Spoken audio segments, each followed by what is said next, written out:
إن الحمد لله نحمده ونستعينه ونستغفره ونعوذ بالله من شرور أنفسنا ومن سيئات أعمالنا من يهده الله فلا مضل له ومن يضلل فلا هادي له وأشهد أن لا إله إلا الله وحده لا شريك له وأشهد أن محمدا عبده ورسوله.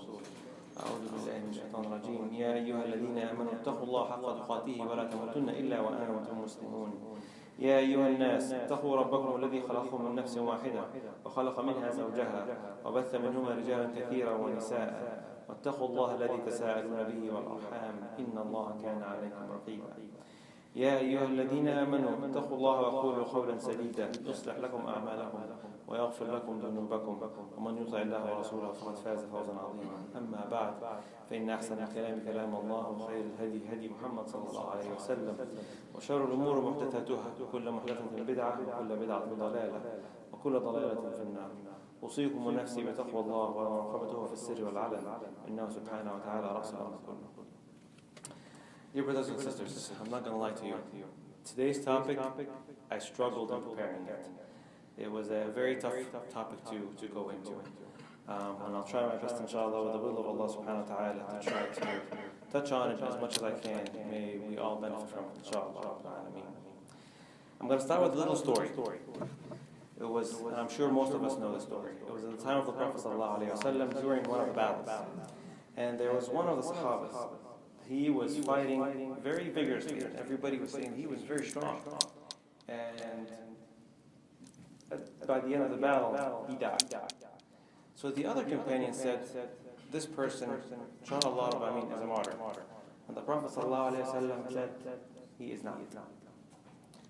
So the Sahaba were wondering, why would the Prophet ﷺ say this about this person?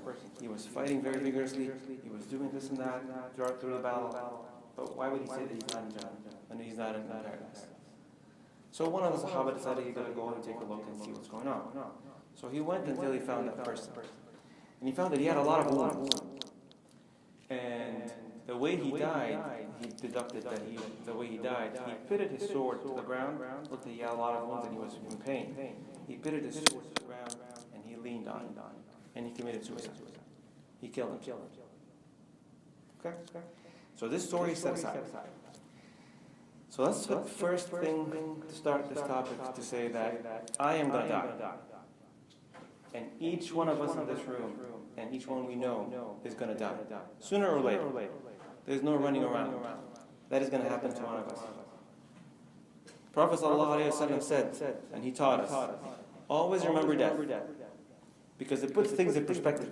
It makes you understand how things are going to happen, how things go. So, may Allah subhanahu wa ta'ala help us, inshallah, to attain Jannah. The question is, how do we attain Jannah? Attaining Jannah is by following the sunnah of the Prophet sallallahu alaihi wasallam and his teachings, and we all know that, we all do that. Now, let's talk about a little bit about death. When we talk about death, when we say someone died, the first thing that comes to your mind, how did he die? Did he die a good death or a bad death? What was his last thing he did before dying? This is something very important that we learn from people that around us that pass away. And it should be a trigger for us. If a person died a good death, that's a good sign. If a person died a bad death, that's not a good sign. So I'm sure you by now guessed today's topic. It's about husn wa su' al-khatimah. It's about the good and the bad endings. So let's take a look at the hadith of the Prophet ﷺ. And just to preface, when I was preparing this, it's a scary topic. But when you understand and digest it and go through it, it makes the believer feel better about himself. Sahih al-Bukhari, this hadith is narrated, إِنَّ الْعَبْدَ لَيَعْمَلْ عَمَلْ أَهْلِ النَّارِ وَإِنَّهُ مِنْ أَهْلِ الْجَنَّةِ. So the servant will do the deeds of people of hell. But he is from the people of Jannah. وَيَعْمَلْ عَمَلْ أَهْلِ الْجَنَّةِ وَإِنَّهُ مِنْ أَهْلِ النَّارِ. And he would do the acts of people of Jannah, but he is among the people of no. Al-a'malu bil-khawatim. And narrated in another place, وَإِنَّمَا الْأَعْمَالُ بِالْخَوَاتِيمِ. Indeed, actions are by the endings. What happens at the end? So what is ending? According to the dictionary, ending means a point that marks the extent of something. or the point where something ceases to exist. So to us, death is an end of a phase and the beginning of another phase. So however, how is it determined which ending we're going to go to? Is it a good or a bad ending? If you think about it, it all depends on what happened before it. Not immediately before it, what happened before it. A simple example would be you could picture yourself riding a bike or riding a skateboard or anything that has wheels. You're skating with it, and then you decide to jump off. Where is it going to go? It's going to continue. Same path you were on.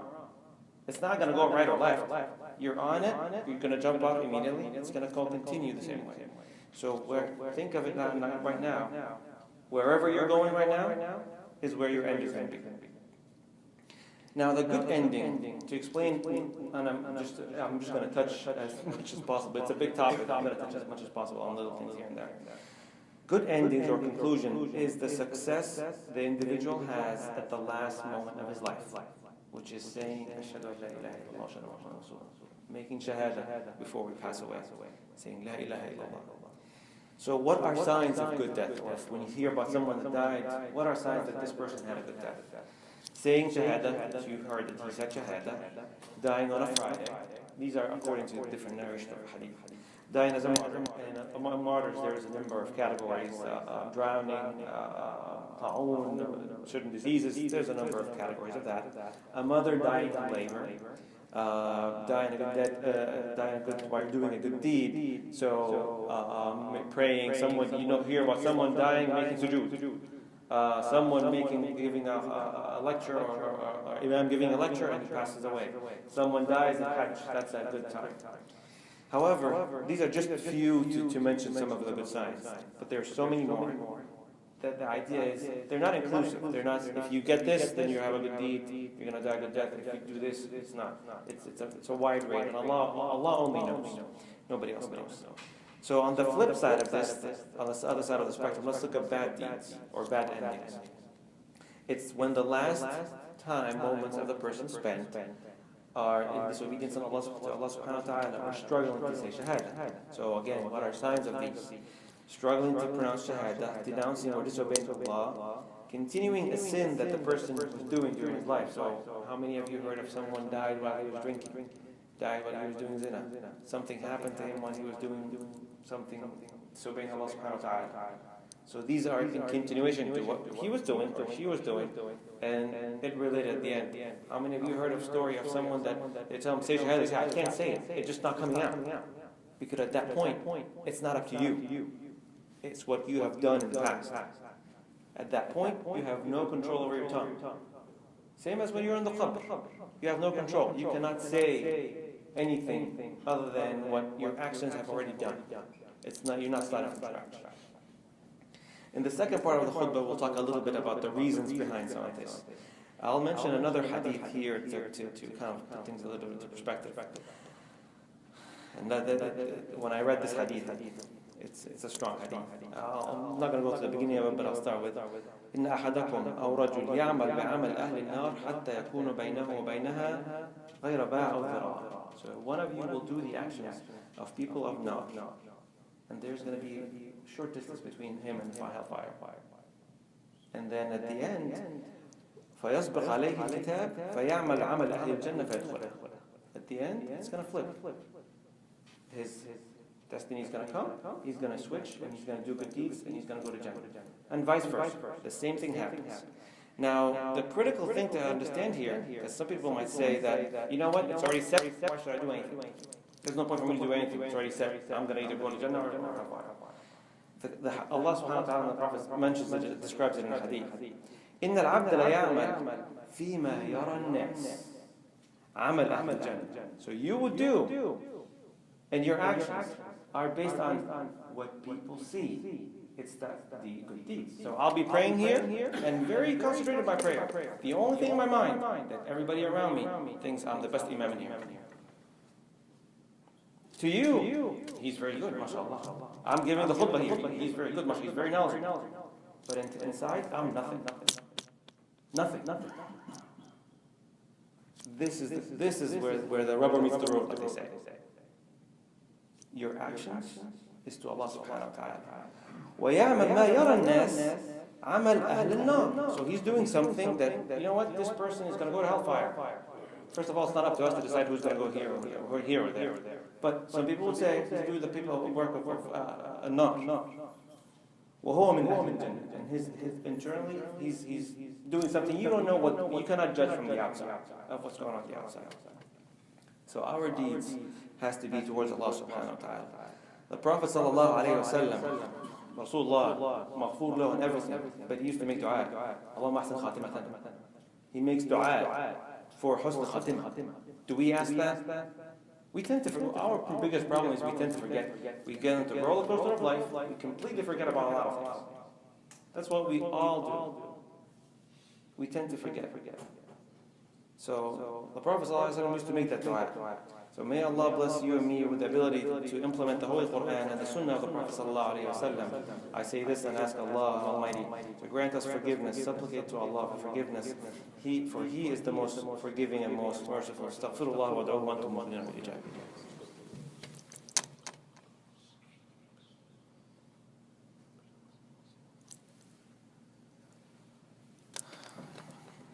Bismillah, alhamdulillah, wa salatu wa salam ala rasulillah.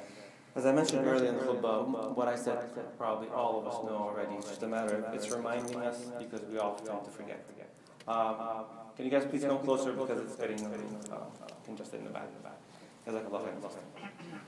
So as we mentioned the hadith, إِنَّ الْعَبْدَ لَيَعْمَلْ فِيمَا يَرَى النَّاسِ, and underline this. فِيمَا يَرَى النَّاسِ عَمَلْ أَهْلِ الْجَنَّةِ. So your actions is basically showing off what you're doing for what people are going to see that this is part of Jannah. We know, and vice versa. So to preface again, it's based on the intentions of what we do. And what we need to do is dedicate our work to Allah subhanahu wa ta'ala. So I just touched upon some of these things earlier. Let's just look at some of the reasons of good endings. And the main reason is maintaining your relationship with Allah subhanahu wa ta'ala, making sure that you make dua and ask Allah for the good ending, inshallah. And here are a few things that each one of us, on their own, without saying it to anybody else, need to ask himself. Because remember, your actions in front of everybody else has nothing to do with what your ending is going to be. Your ending is with Allah subhanahu wa ta'ala. They could come next to you and tell you, say shahada. It's words. You still have your tongue. You're still awake. But you won't be able to say it. It's done. So it's up to each one of us to ask himself these questions. First one is al-istiqamah, straight path. Are you on the straight path? Second, husn al-dhann billah. Do you have positive belief in Allah subhanahu wa ta'ala? Third, do you fear Allah? Do you have taqwa in Allah in everything, in actions that you do? Honesty. Are you honest in your dealings and dealing with others and dealing with your family? At-tawbah, asking for forgiveness. We make so many sins every day. If you think about it, we make sins left and right. And do we ask for forgiveness? We don't. We forget. Allah ghafur rahim. Yes, He is ghafur rahim, but you have to ask for forgiveness. Al-mudawama ala ta'at, maintaining your worship and continuously worship Allah subhanahu wa ta'ala. ذكر الموت قصر الأمل, remembering death.